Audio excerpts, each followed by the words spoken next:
आज हम इंशाअल्लाह 11वें पारे में सूरह यूनुस और सूरह हूद की तिलावत करेंगे। सूरह यूनुस जनाब नबी करीम सल्लल्लाहु अलैहि वसल्लम के मक्का के आखिरी दौर में नाज़िल हुई।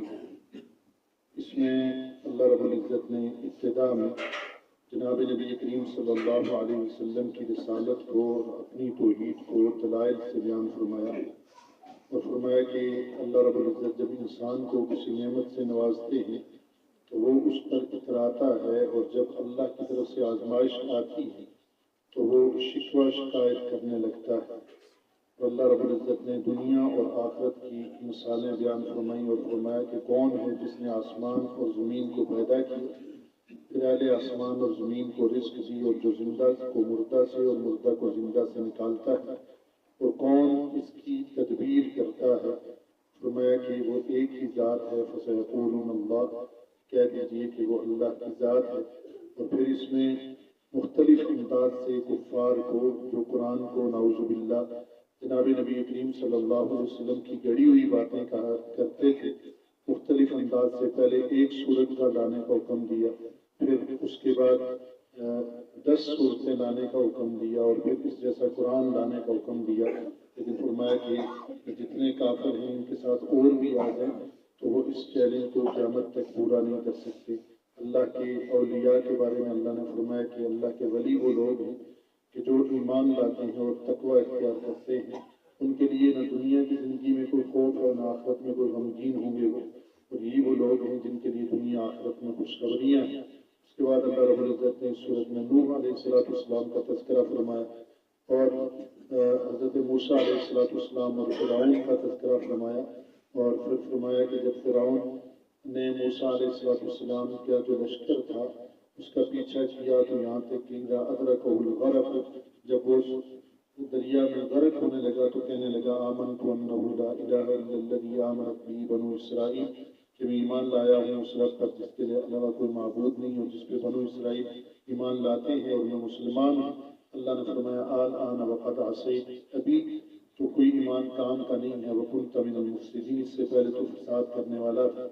उसके बाद कौम यूनुस का तज़किरा है, और ये कौम यूनुस का तज़किरा यहाँ ख़ास तौर पर इसलिए फरमाया कि अज़ाब को देखकर यूनुस अलैहिस्सलाम कौम को छोड़कर चले गए थे, और फिर वहाँ मछली के पेट में जाना हुआ तो कौम ने जब देखा कि नबी भी चले गए और गिरिया और ज़ारें करने लगी तो अल्लाह रब्बुल इज़्ज़त ने उस अज़ाब से इनको महफूज कर दिया। उसके बाद सूरह हूद है। जनाब नबी करीम सल्लल्लाहु अलैहि वसल्लम ने इस सूरत के बारे में फरमाया कि हूद और उसकी बहनों ने यानी इस जैसी सूरतों ने मुझे बूढ़ा कर दिया है, यानी इनके अंदर जो कौमों का अज़ाब और कौमों की नाफरमानियाँ बयान हुई तो उस डर से मेरे बाल सफ़ेद हो गए, मैं बूढ़ा हो गया। इसमें ही शुरू में अल्लाह रब्बुल इज़्ज़त ने अपनी तौहीद को दलाइल से बयान फरमाया, और काफिरों का एक जो तुर्रा इम्तियाज जो अपने समझते थे वो ये समझते थे कि इससे पहले जो लोग कौम में नाफरमान थी अल्लाह का उन पर अज़ाब आ जाता था, हम अज़ाब मांग भी रहे हैं तब भी अल्लाह नहीं देता, इसका मतलब है कि हम अल्लाह के महबूब हैं। और ये कहते थे कि हम इब्राहीम अलैहिस्सलाम की औलाद में से हैं और अल्लाह को बहुत ज़्यादा महबूब हैं। उस पर अल्लाह रब्बुल इज़्ज़त ने फरमाया कि अज़ाब की एक मोहलत है जिसको तुम मजाक समझते हो, ठट्ठा करते हो, ऐसा नहीं है, जब वक्त होगा तो तुम्हें अज़ाब दिया जाएगा। फिर अल्लाह रब्बुल इज़्ज़त ने हज़रत नूह अलैहिस्सलाम का मुफस्सल किस्सा जिक्र फरमाया कि 950 साल तक दावत दी, सिवाय चंद लोगों के और कोई नहीं आया।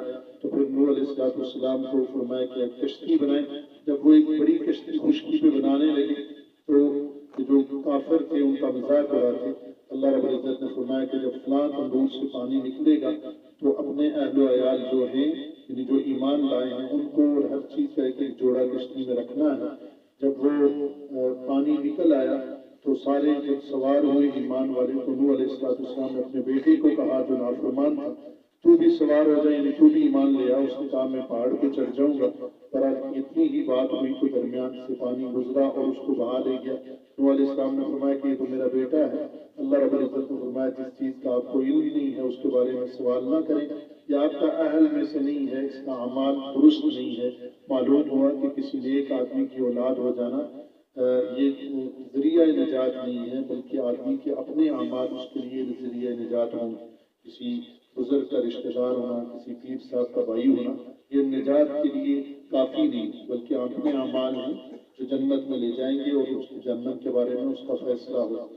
اس کے بعد قوم سمود کا ذکر ہے۔ حضرت صالح علیہ السلام کی جو نشانی تھی، اونٹنی تھی، کہا اس کو ذبح نہیں کرنا، اور اس کو کاٹ دیا تو پھر عذاب ان پر آیا۔ پھر حضرت ابراہیم علیہ السلام کہ جب قوم لوط علیہ السلام ان کے بانجے تھے، تو ان پر جب فرشتے عذاب کے لیے آئے تو کافروں نے ان کو، فرشتوں کو بھی تنگ کیا، تو اللہ رب العزت نے ان پر عذاب نازل فرمایا۔ قوم مدین کا حضرت شعیب علیہ السلام کا قوم کا تذکرہ ہے، یہ ناپ تول میں کمی کرتے تھے، اللہ رب العزت نے ان کو بھی عذاب میں ڈالا۔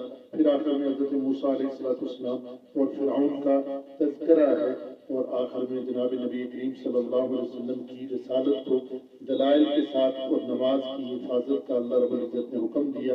اللہ پاک ہمیں ان باتوں پہ عمل کی توفیق عطا فرمائے۔